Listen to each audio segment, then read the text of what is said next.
Indian food হাটে আমার প্রিয় দর্শক বন্ধুদের স্বাগত। আপনারা কি বাসি রুটি ফেলে দেন? এবার থেকে বাসি রুটি ফেলে না দিয়ে এই রুটি দিয়ে বানিয়ে ফেলুন দারুণ এক মুখরোচক রেসিপি, রুটির চাউমিন, যেটা বাচ্চা থেকে বড় সকলেরই খুব পছন্দ হবে। আমি এখানে 3টে বাসি রুটি নিয়ে নিয়েছি এবং রুটিকে মাঝে ফোল্ড করে এইভাবে কেটে নিচ্ছি। অনেকে মনে করেন এই বাসি রুটি খেলে গ্যাস অ্যাসিডিটি হয়, কিন্তু না, বরং এটি পেটের সমস্যা এবং গ্যাস অ্যাসিডিটি কমাতে সাহায্য করে। এমনকি এটি খেলে ব্লাড প্রেশার এবং সুগার দুটোই নিয়ন্ত্রণে থাকে। যদি এই রুটিকে ঠান্ডা দুধ অথবা সবজির সাথে খাওয়া হয় তাহলে সেটি শরীরের জন্য বেশি উপকারী হয়, কিন্তু বাচ্চারা তো সবসময় দুধ রুটি অথবা সবজি রুটি খেতে চায় না, তাই তাদের জন্য বানিয়ে নিচ্ছি এই মুখরোচক খাবার। যাই হোক, এখানে দেখতে পাচ্ছেন রুটিগুলোকে চাউমিনের মতো কেটে নিয়েছি। এখন ওভেনে একটি প্যান গরম করে ওর মধ্যে দিয়ে দিচ্ছি 1 টেবিল চামচ সাদা তেল। তেল গরম হয়ে গেলে ওর মধ্যে 3টে ডিম ভেজে তুলে নেব। ডিমগুলোকে এখানে ঝুড়ো ঝুড়ো করে ভেজে নিতে হবে। যেহেতু আমি 3টে রুটি নিয়েছি তাই এখানে 3টে ডিম দিয়ে দিয়েছি। আপনারা যদি একটা রুটি দিয়ে চাউমিন বানান তাহলে সেখানে একটা ডিম দিয়ে দেবেন। এখন ডিমের মধ্যে সামান্য নুন দিয়ে ডিমগুলোকে এরকম ভাবে ঝুড়ো ঝুড়ো করে ভেজে নিচ্ছি। ডিমগুলো ভাজা হয়ে গেছে, তো এগুলোকে একটি প্লেটের মধ্যে তুলে নিচ্ছি। আবারও সেই ফ্রাই প্যানের মধ্যে 1 টেবিল চামচ সাদা তেল দিয়ে দিচ্ছি। তেল গরম হয়ে যাওয়ার পর ওর মধ্যে একটি বড় সাইজের পেঁয়াজকে লম্বা করে কেটে দিয়ে দিয়েছি।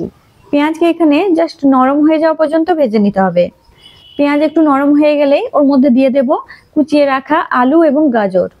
আমি এখানে 2টো মিডিয়াম সাইজের আলু এবং একটি বড় সাইজের গাজর নিয়ে নিয়েছি। আপনারা এখানে আপনাদের পছন্দ মতো অন্যান্য ভেজিটেবলও অ্যাড করতে পারেন। আলু গাজরের মধ্যে স্বাদ মতো নুন দিয়ে এটিকে এখন ভেজে নিচ্ছি। ঢাকা দিয়ে আলু গাজরটিকে ভেজে নেব যাতে খুব তাড়াতাড়ির মধ্যে এটি সেদ্ধ হয়ে যায়। গাজর কাঁচা খাওয়া যায়, কিন্তু আলু তো কাঁচা খাওয়া যাবে না, তাই আলু সেদ্ধ হওয়া পর্যন্ত এটিকে একটু ভেজে নিতে হবে। আলু গাজরটিকে খুন্তি দিয়ে চেক করে নিচ্ছি এটি সেদ্ধ হয়েছে কিনা। ভালোভাবে এটি সেদ্ধ হয়ে গেছে। এখন এর মধ্যে দিয়ে দিচ্ছি কেটে রাখা রুটি, আর এর উপরে দিয়ে দিচ্ছি 1/2 টিস্পুন গোলমরিচ গুঁড়ো, 1 teaspoon soya sauce, 3 teaspoon tomato sauce. আপনাদের কাছে যদি রেড চিলি সস অথবা সেজওয়ান সস থাকে সেটিও দিয়ে দিতে পারেন। গ্যাসের আঁচ মিডিয়াম রেখে রুটির সাথে এগুলোকে খুব ভালোভাবে মিশিয়ে নিচ্ছি। রুটির সাথে এগুলোকে প্রায় 2 থেকে 3 মিনিট সময় ধরে খুব ভালোভাবে মিশিয়ে নিতে হবে। রুটির এই চাউমিনটি বানাতে হার্ডলি 15 থেকে 20 মিনিট সময় লাগবে। রুটির সাথে সসগুলো খুব ভালোভাবে মিশিয়ে নেওয়ার পর ওর মধ্যে ভেজে রাখা ডিম দিয়ে দিলাম। এখন এই রুটির সাথে ডিমগুলোকে খুব ভালোভাবে মিশিয়ে নিচ্ছি। এখানে একটা কথা বলে রাখি, যাদের কাছে চিলি সস অথবা সেজওয়ান সস থাকবে না তারা এখানে ডিম দেওয়ার সাথে সাথে চিলি ফ্লেক্স দিয়ে দেবেন। আমি এই রেসিপিতে কোনো রকম ঝাল সস ইউজ করিনি, কারণ এই টিফিনটি আমার ছোট ছেলে খাবে। আমার ছোট ছেলের জন্য কিছুটা টিফিন এখান থেকে তুলে নেওয়ার পর আমি এর মধ্যে চিলি ফ্লেক্স মিশিয়ে নেব।